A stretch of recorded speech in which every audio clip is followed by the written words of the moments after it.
Hello hello hello hello hello student. तो आज हम लोग फिर से मिल रहे हैं और आज हम बात करने वाले हैं सीडीएस एग्जाम में इंग्लिश जो है उसकी प्रिपरेशन कैसे स्टार्ट करें, उसके लिए क्या स्ट्रैटेजी यूज करें सो दैट हम आसानी से जो है सीडीएस एग्जाम क्लियर कर पाए और एसएसबी के लिए जो है जा पाए। ठीक है। देखिए, मैं थोड़ा सा बताता हूँ कि जब मैंने सीडीएस क्लियर की थी तो अ, अगर मुझे आप बोलोगे तो 12th में I scored very less marks.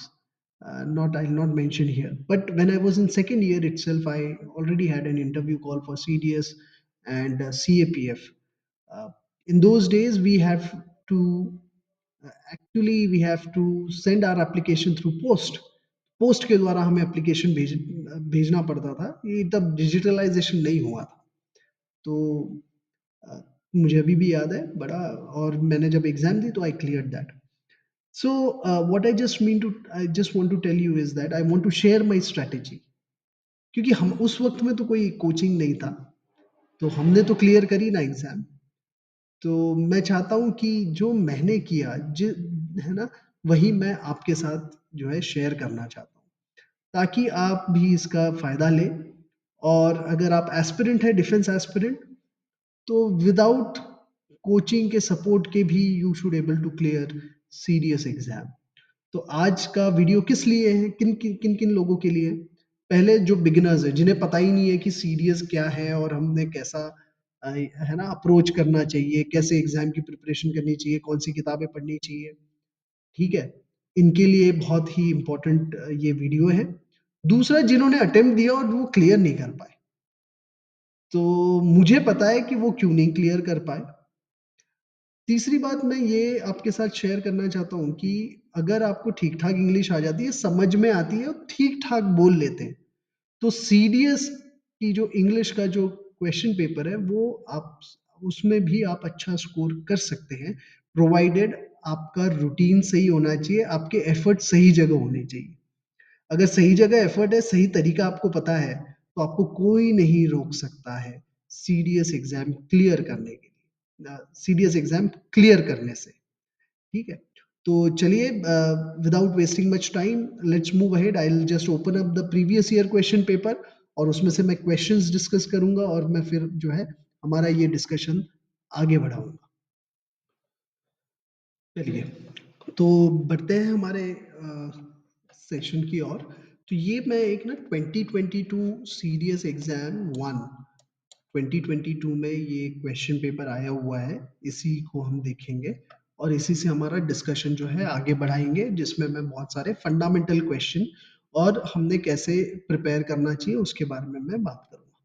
तो देखिए, इसमें पहला जो सेशन है ये करीबन 120 मार्क का जो है क्वेश्चन पेपर है और इसमें पहला जो सेक्शन है वो है कॉम्प्रिहेंशन का।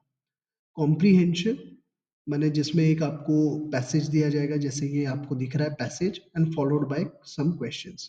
तो 5 क्वेश्चंस, तो इसमें करीबन 4 पैसेजेस आए हैं if I am not wrong. तो देखिए, ये बचपन में भी हम करते थे और बड़ा सिंपल सिंपल होता है।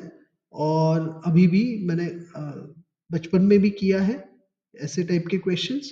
इसमें पढ़ाई की ज़रूरत एज़ सच नहीं होती है, कोई पर्टिकुलर सब्जेक्ट पढ़ने की। हाँ, बट तुम्हें लैंग्वेज का नॉलेज होना बहुत ज़रूरी होता है।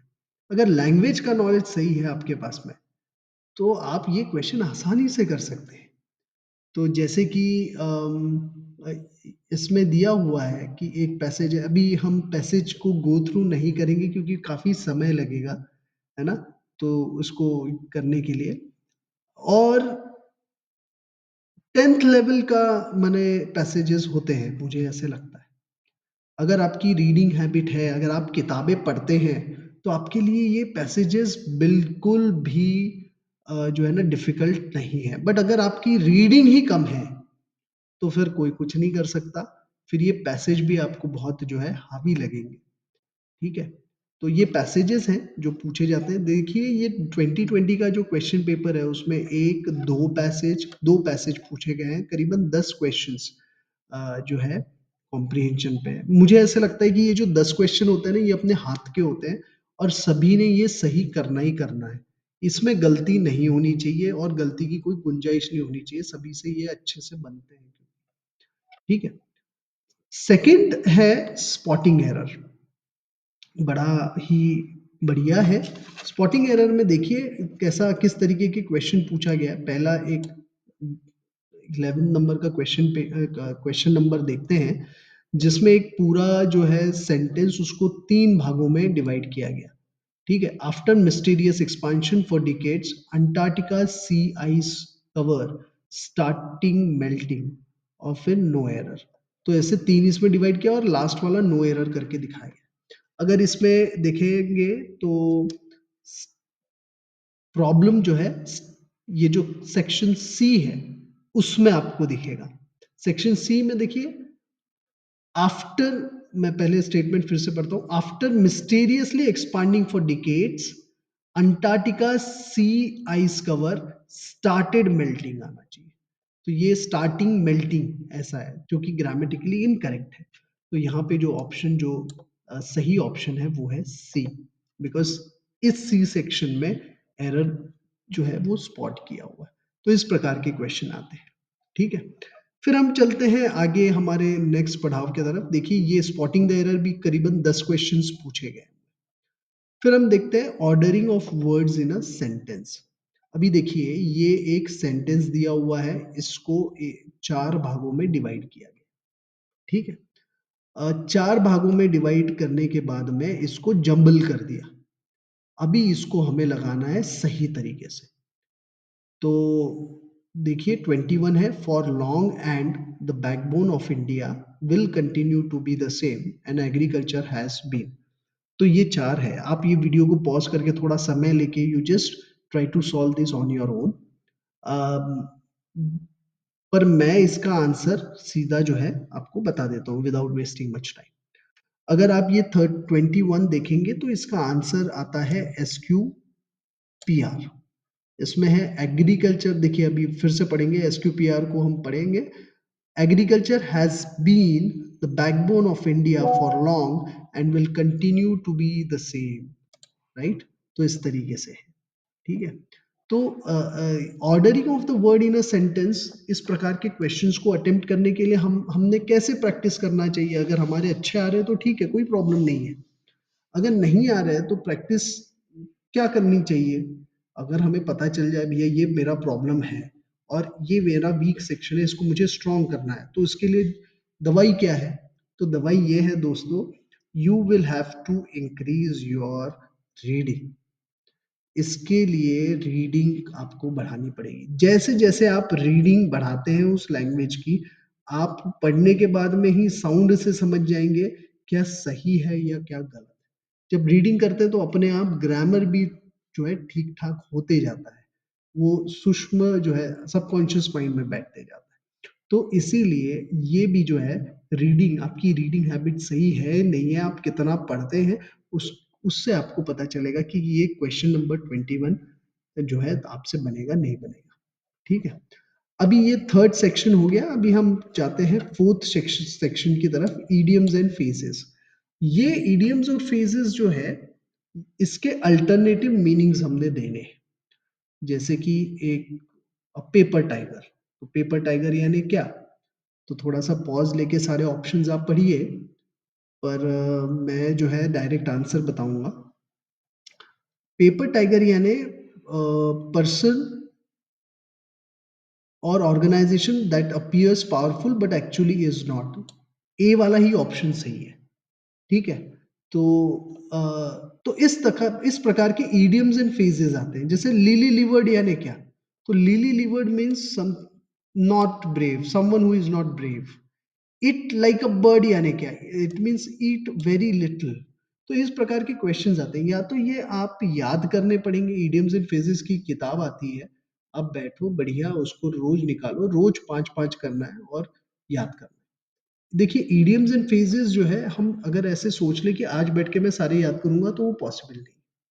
तो इसको, अगर आपके इडियम्स एंड फ्रेजेस जो है वो, अगर आपका वीक एरिया है, तो चुपचाप से आप किताब खरीद के लाइए और रोज ऐसे एक हैबिट बनाइए कि मैं 3 से 4 मिनट या मैं रोज 5 सॉरी 4 या 5 जो है इडियम्स और फ्रेजेस मेरे एक अलग से डेडिकेटेड बुक में लिखूँगा और उसको जो है मैं रोज़ रिवाइज़ करूँगा।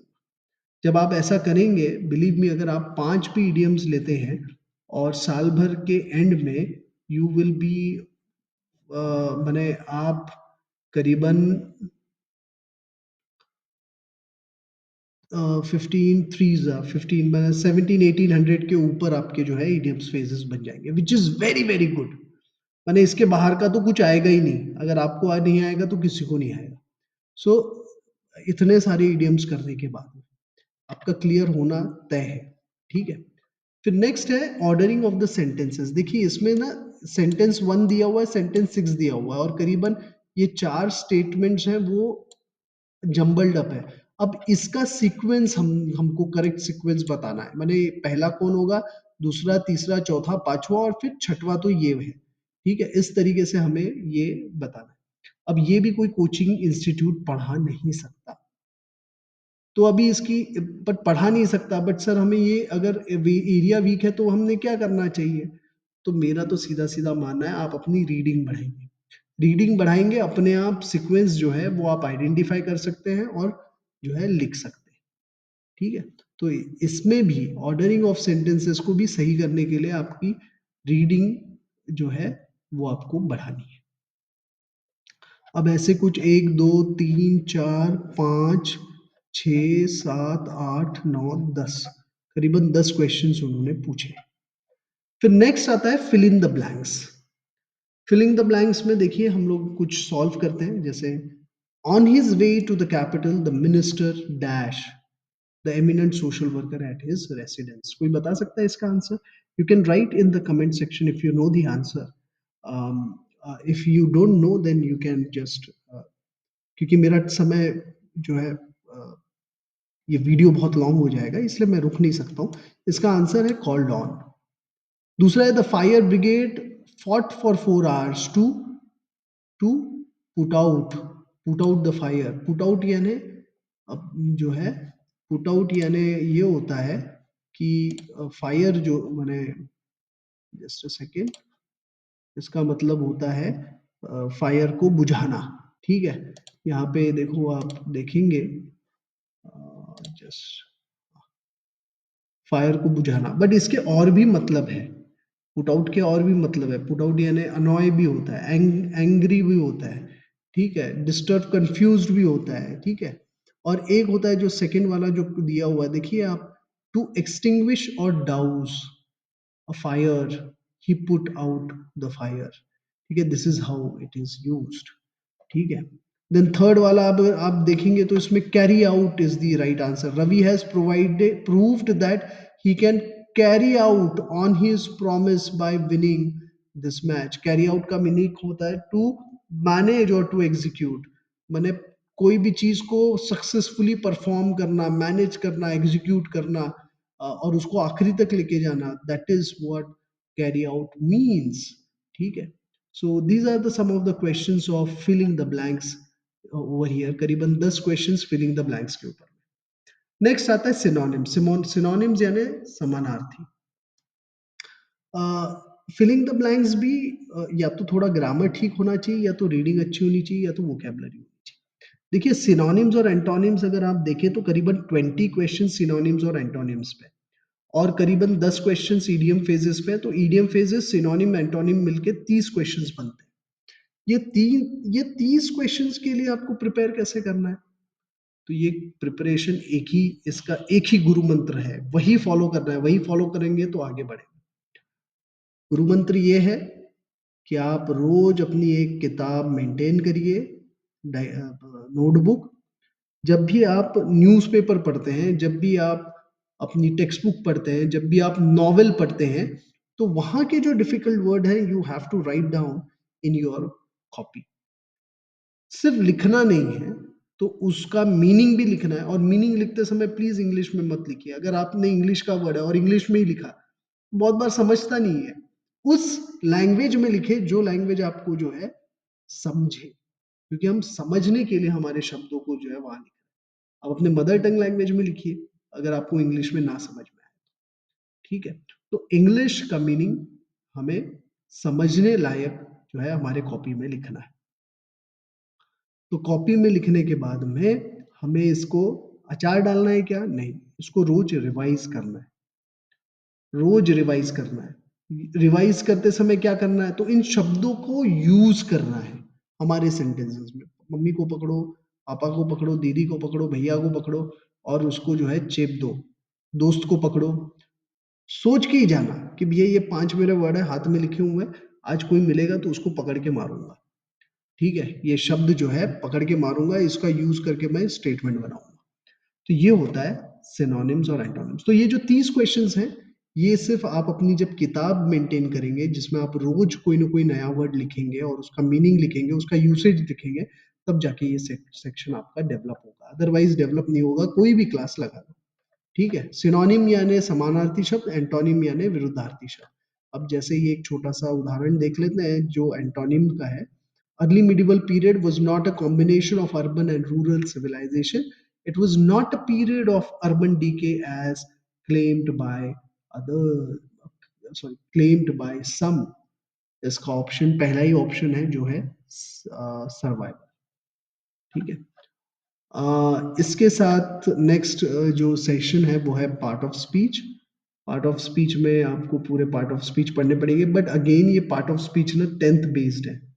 10th तक का अगर आपने ढंग का अगर ग्रामर पढ़ा है, 11th 12th में भी अगर ढंग से ग्रामर पढ़ा है, उसके आगे का ये नहीं है।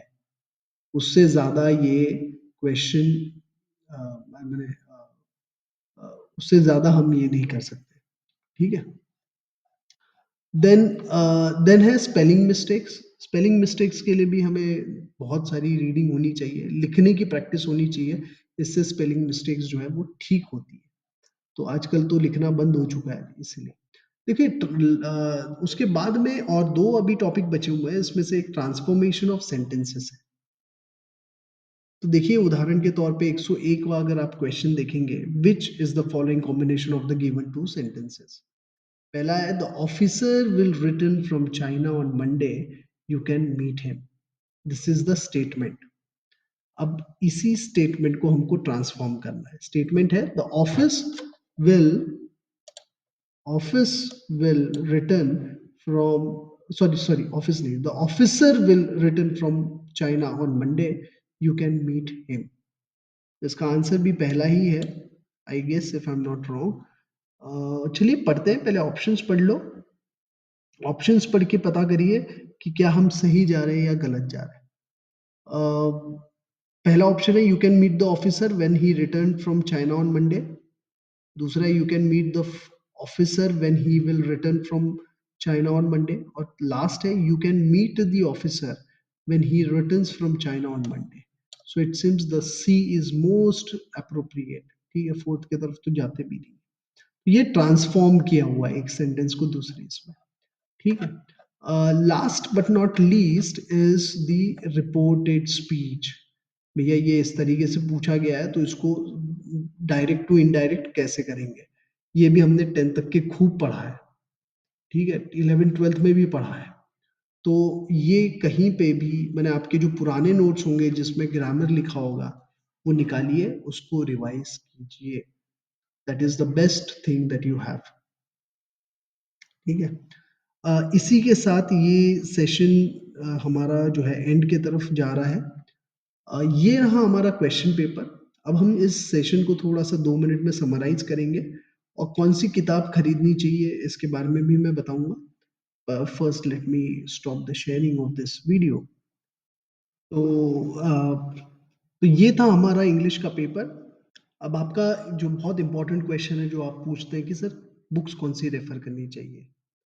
देखिए मैंने तो पहले बता दिया कि रीडिंग बहुत करनी है। वोकैब्युलरी बिल्ड करने के लिए रोज क्वेश्चंस लिखने हैं, ये दूसरी बात आपको करनी पड़ेगी। आप न्यूज़पेपर पढ़िए, उसमें से बहुत भर-भरा के जो है वोकैब्युलरी निकालिए और अपने नोटबुक में लिखिए, क्योंकि ये नोटबुक में अगर नहीं लिखेंगे तो गड़बड़ है। नोटबुक में रोज लिखिए, आपके अच्छे क्वेश्चन बन जाएँगे। लास्ट जो थर्ड है, वो है किताब।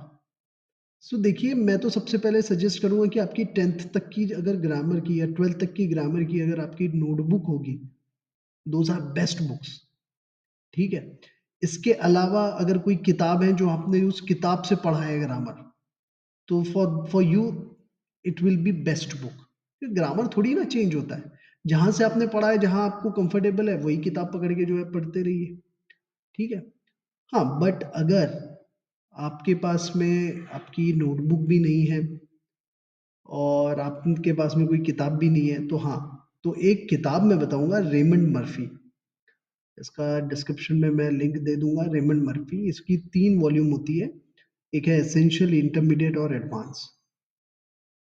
एसेंशियल जो है वो बहुत ही जो कम, माने बच्चों को जो बहुत ज़्यादा इम्प्रूवमेंट की ज़रूरत है, उसको बड़ी एबीसीडी भी नहीं आती है बड़ी, ठीक है? तो उनके लिए है। इंटरमीडिएट लगभग सभी ने बाय करना चाहिए। अगर इंटरमीडिएट अगर सॉल्व हो जाएगी, उसके बाद में आपने जाना चाहिए एडवांस के तरफ में। तो ये रहा किताब का। अच्छा, रेमंड मर्फी ही क्यों? क्योंकि वो इतनी सही किताब है जिसमें एक पेज में एक्सप्लेनेशन है और दूसरे पेज में जो है एक्सरसाइज दी गई है बेस्ड ऑन दैट एक्सप्लेनेशन। यानी 2 पेज के ऊपर कोई टॉपिक नहीं है, बराबर एग्ज़ैक्टली 2 पेज में ही टॉपिक कवर किया गया है। एक में एक्सरसाइज और एक में एक्सप्लेनेशन। तो वो इतना हैंडी होता है, इतना बढ़िया होता है, आदमी को सीखने में भी मज़ा आता है, और बहुत सारे कार्टून्स वगैरह यूज़ किए गए हैं, जिससे हमें इंग्लिश ग्रामर को समझना बड़ा आसान होता है। Please buy that book. I hope you really enjoyed, yeah, you learned a lot of things from this video. If you really like this video, please like, share, subscribe and hit the bell icon. और हम जल्दी ही आएंगे नए video के साथ में। तब तक जय हिंद, जय भारत।